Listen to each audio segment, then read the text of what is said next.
Hatred and love are common themes in the Old Testament, and when you look at the list of people that the Hebrews hate, it's quite long.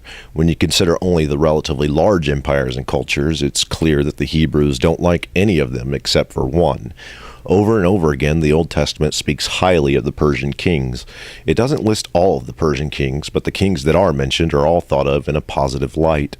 This pro-Persian stance ends up being quite the enigma in the Bible.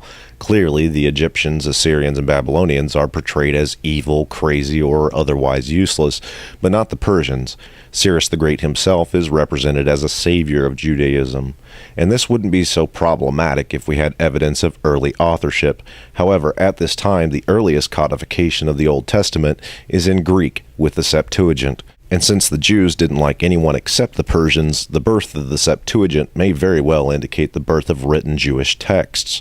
Essentially, nostalgia comes to mind, and it's not the Persians that are so terribly important in this whole love-hate story, it's the Greeks. Perhaps far more than any other culture at the time, the Greeks love information and foreign knowledge, and when they come across a civilization, the Greeks ask for their knowledge in written form, and this is where the Septuagint comes from. The Septuagint is, in essence, the codification of a Hebrew understanding for Greek readers, and this codification is where the dating trail runs extremely cold. Here is, in essence, the problem. The Greeks love knowledge, and they don't care too much about where it comes from or if it's accurate. They just want the written word. But we don't know what the Hebrews had prior to the Greeks. If they were like every other culture, their religious traditions were primarily oral, with perhaps some written liturgical material. And if this is the case, then the pressure would have been on the Hebrews to create what had not been previously created, essentially an entire history of the Hebrews from the beginning of the world until the contemporary time frame. The Hebrews, luckily, would have had access to vast amounts of foreign knowledge collected by the Greeks.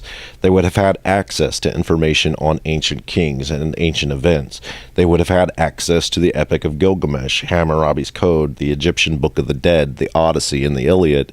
The Hebrews were living in the perfect time to create or recreate their own history. And it's in this sense that nostalgia for the Persians comes in.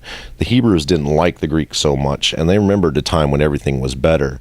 When Cyrus saved them from Babylonian captivity, they simply didn't know their history. They had oral traditions, and that was about it. But the Hebrews would collect whatever knowledge they could access. They would fill the rest up with oral traditions and traditional lineages, and this would ultimately culminate in the creation of the Septuagint for the Greeks. It is a curious thing that Jewish written religious tradition cannot be dated before the Septuagint, and as scholars have pointed out, so much of the Bible appears to be taken from other sources or simply manufactured from oral tradition. It's unlikely that these works were collected over time. There isn't enough detailed information to indicate a slow evolution of the Bible. There are plenty of philosophical contradictions which likely would have been purged if the Bible had evolved over a long period of time. By the time the Greeks come along, the Hebrews have access to a wealth of foreign knowledge, and the period of Greek intervention is all too often overlooked by scholars.